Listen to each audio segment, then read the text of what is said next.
Сәлем достар, бүгін мен сіздерге тұщы қаттықты қалай үйту керектігін көрсететін боламын. Ең алдымен сүтімізді жылытып аламыз. Ысып кетпеу керек, жып-жылы болып тұру керек, сол кезде сіздің қаттығыңыз әдемі шығады.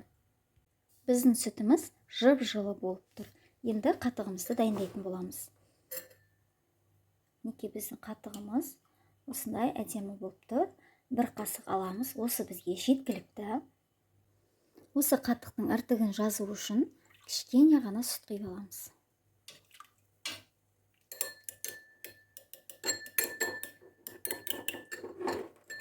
Жақсылап іртігін жазып аламыз.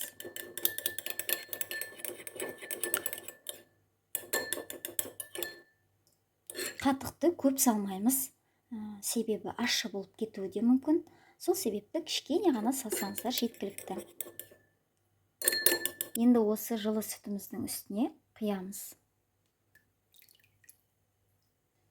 Араластырсаңыздар да болады, араластырмай дәл осылай қойсаңыз да болады. Бетін жабамыз және де үстін кішкене ғана кез келген нәрсемен орасаңыз да болады. Қазіргі уақытта жаз мезгілі болғасын, біздің қаттығымыз тез үйиді.